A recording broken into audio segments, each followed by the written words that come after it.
Hey guys, welcome back to 5 Minute Friday. I have some quick tips today, and I love these tips because average order value, in my opinion, is one of the most impactful things we can do to increase sales. Now, a lot of retailers get hung up on the idea of what were my sales this month?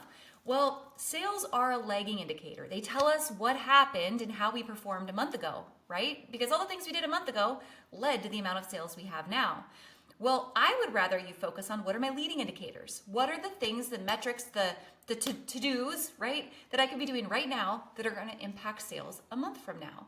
And these tips in terms of increasing average order value are some of the most important because when we increase average order value, we need fewer orders to reach our goal and we need a lesser amount of traffic to reach our goal. Which tells me if I could maintain my traffic and maintain my conversion rate, and just increase my average order value a little bit, I could be making a whole lot more with a whole lot less effort. And that, my friends, at the end of the day, is what it's all about. So let's talk about some quick tips to increase your average order value. First is you sell what you show. So if I look across your marketing channels today and I only see maybe 3 items that you've actually posted with a call to action to snag this in store or snag it online 24/7, you're not showing enough.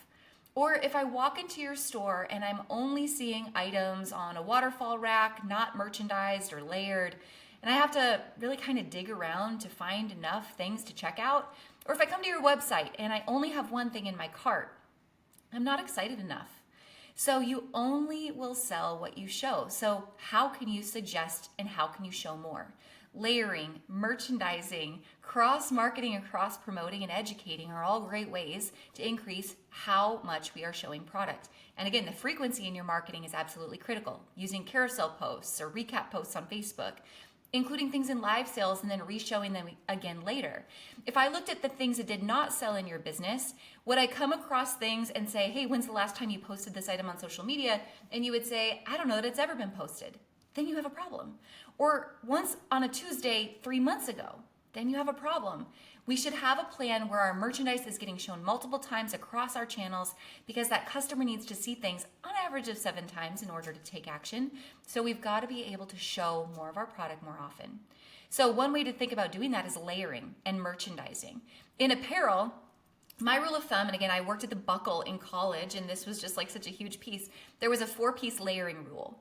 Anything that we had on a mannequin or on a front-facing waterfall or on a display table, things had to be layered with an average of 4 pieces. So even if you look at the outfit I'm wearing today, I've got a base undershirt, I've got a vest, I've got about 5 necklaces, I've got all kinds of bracelets, I've got rings, I've got earrings. I would, if I was taking a photo, probably have a handbag, and I would be holding a cup that I could sell in my store as well. So I am showing you at least 10 different things that you could buy at this given moment. If I look across your marketing and you're in apparel and your model only has on a top and some jeans and there's no styling, there's no belt, there's no layering, there's no jewelry, there's no bag, there's no cup, there's no candle, there's no feeling, what do I have to buy? Maybe that top at $35, what is that going to do to our average order value? Not much. I've got to give people multiple options. So you sell what you show, layering and merchandising does that. If you sell home and gift, this is a major opportunity for you. When I'm coming into your store, no matter what you sell, I'm looking for you to solve my problems. And so if you're in home and gift, and I'm coming in and I'm going to host a bunch of people for Thanksgiving, I want to see a tabletop. I would love to see how do the plates go with the napkins, go with the gourmet food dip, go with the drinkware, go with the charcuterie boards that you're selling. How does that also go with some of the gift items or the jewelry or the candles or the scents that you also have? Any other decor items that you have? When I come into your storefront, I want to feel like I'm discovering this really cool experience where all of these products work together. That's what great merchandising does. It doesn't matter what you sell, merchandising and layering is critical in every aspect of retail. Now, the other thing I would say, whether you're online or in store to increase average order value, is you've got to test and suggest. Anytime somebody comes into your space, I would love for you to say, hey, Sarah, guess what? We just brought this brand in. It's brand new to us. Would you test it out for us? I would just love your opinion on it. Maybe that's having them try it on. Maybe it's having them smell a candle. Maybe it's having them physically touch a blanket. But you're testing and saying, hey, we just got this new thing. What do you think about it? Have them touch it or make an emotional reaction with it, right? By getting involved with whatever the product is. And that is quiet, suggestive selling. So test and suggest. You're going to get more items in more people's hands more often. The next tip is to bundle. So again, I would love to solve people's problems in retail. That's what gets them, coming back for more. Bundling is a great way to do that, especially if you have items that maybe haven't been moving. Can you bundle them with a higher priced or maybe a newer or more exciting item to get some of the old ones out the door?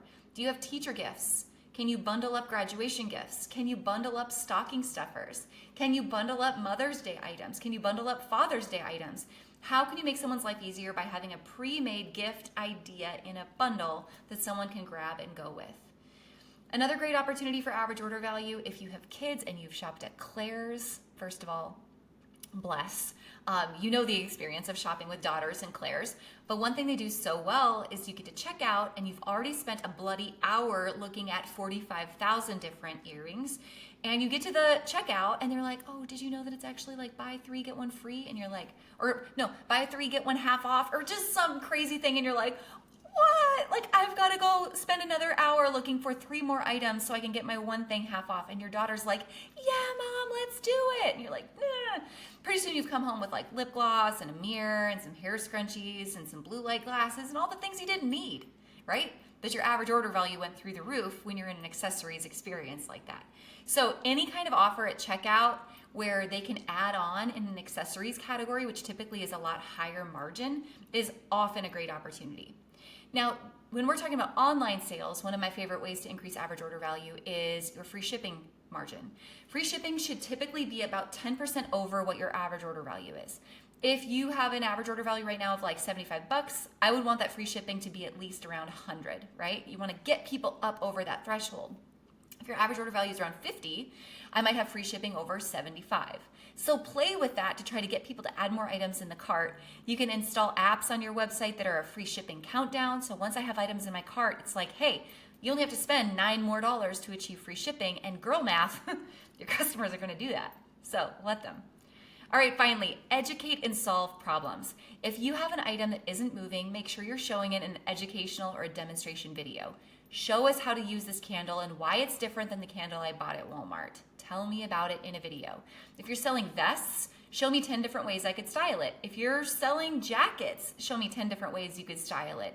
If you have tabletop, decor, gift, show me and educate me on how this thing solves my problems, makes my life easier, and how I can maybe use it with items I might already have. Because then it turns from a want into a need. It makes sense for me to bring this into my closet. So solve people's problems, educate them along the way. That's it for 5 Minute Friday. I hope you love these quick average order value tips. Let me know over on AJ Alderson. AJ Alderson. My name's not AJ, it's Ashley. Why did I even choose that Instagram handle? I don't know, but tell me over there or at the Boutique Hub. I love to hear what you guys are doing when you're listening to these podcast episodes. That's it. Have a great rest of your day, and we will see you next time.